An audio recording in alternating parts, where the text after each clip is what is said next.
Hello, my name is Bill Backus. I am the Preservationist for the Office of Historic Preservation. We are a part of the Department of Parks, Recreation, and Tourism. Right now, I am standing at the Berea Cemetery. Now, the Berea Cemetery is located just outside of Triangle, Virginia, and you can probably hear Interstate 95 just to my rear.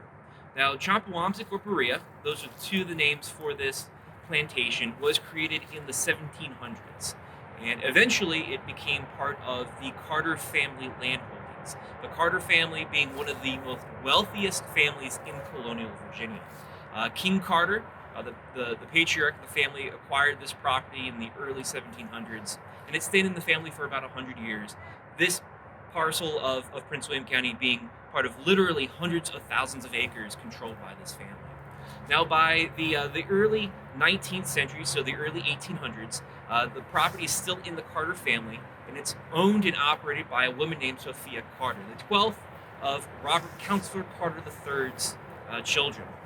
Now, she moves up from Richmond County to Prince William County and lives in Berea for the rest of her life.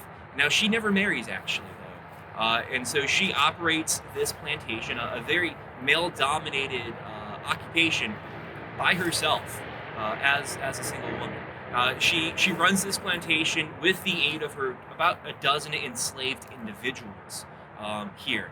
When she dies in the 1830s, she wants to be buried at the property, and this is really the creation of the cemetery.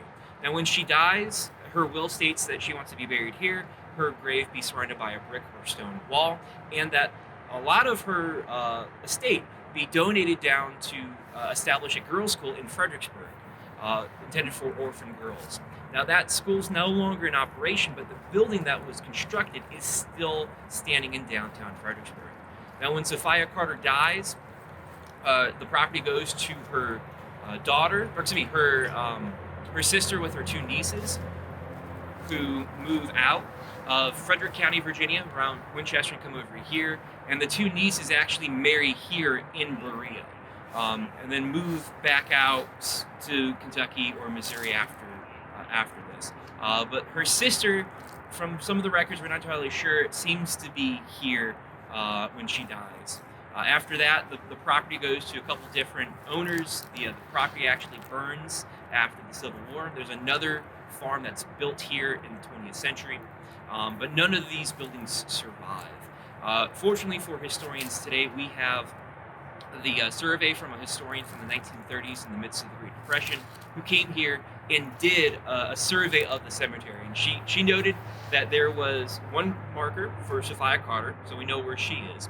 But she also said that there were other burials outside of Sophia's grave. There was a cemetery here. Now, forward about 90 years later, a lot of these other burials, unfortunately, have been lost to time. The only burial that we know is of Sophia Carter.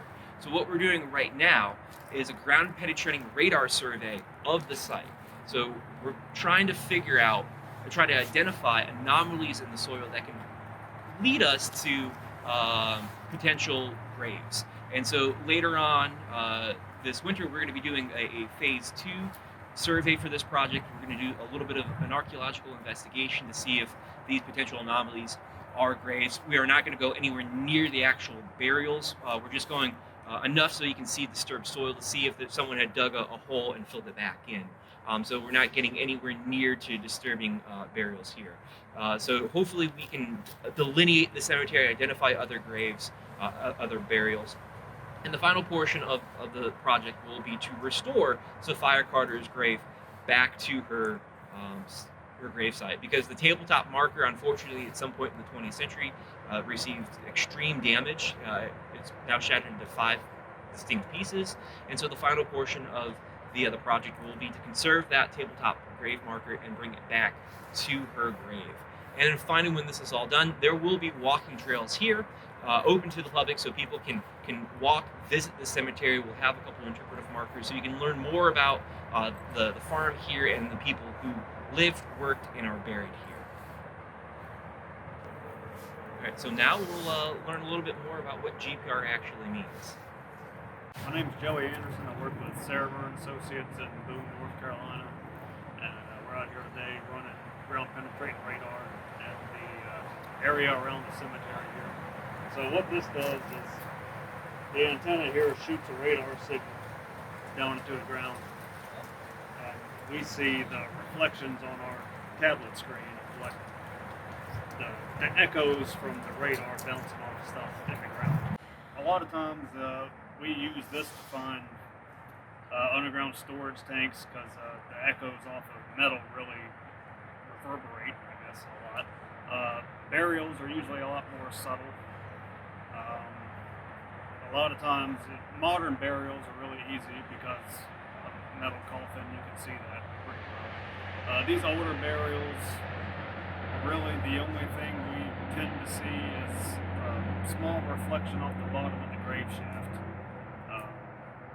And even then, sometimes we don't get that very well.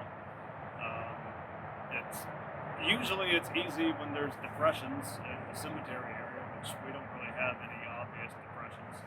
So we'll have to see if we have anything that looks like the bottom of the grave shaft and radar data. Now you've learned a little bit about ground penetrating radar, how it works, and how we're using it here to investigate the Berea Cemetery. To learn more about the projects that we are continuously doing to preserve and interpret the rich history that we have the fortune to have in our backyard here in Prince William County, please like and subscribe and follow our YouTube channel and follow us on social media. Thank you.